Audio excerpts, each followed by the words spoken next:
The courtroom was silent, so silent you could hear the nervous breath of every spectator squeezed into the pews. Then it happened.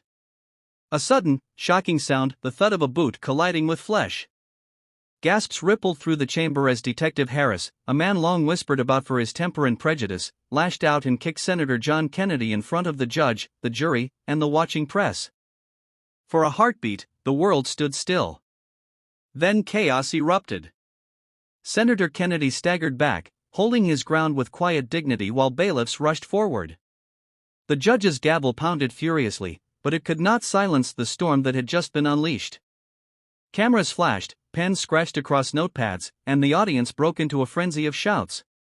In that one reckless moment, the detective who had once believed himself untouchable destroyed the very foundation of his career and his life. To understand why this moment mattered so deeply, you had to know the story behind it. The trial wasn't about John Kennedy himself, it was about a young man named Marcus Lee, a 22-year-old accused of crimes he swore he did not commit.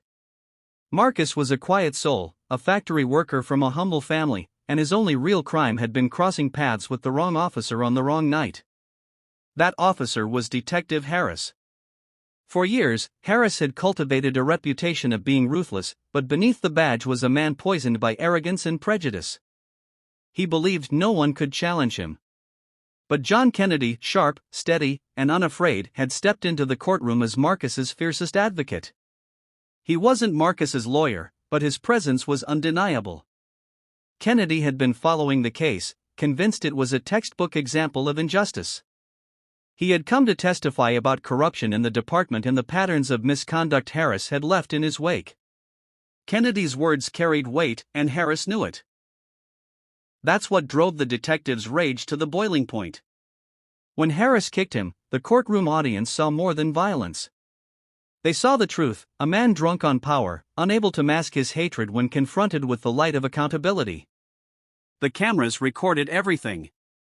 Within hours, the footage was broadcast on every major network, spreading across the nation like wildfire.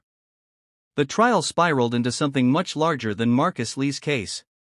It became a referendum on corruption, on racism, and on the abuse of authority.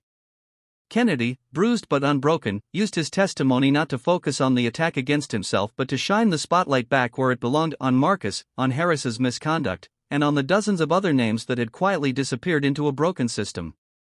Meanwhile, Harris's downfall was swift and merciless. Once the video spread, he was suspended. Internal Affairs reopened long-buried cases. Families who had been silenced for years came forward, sharing stories of intimidation, false arrests, and BR.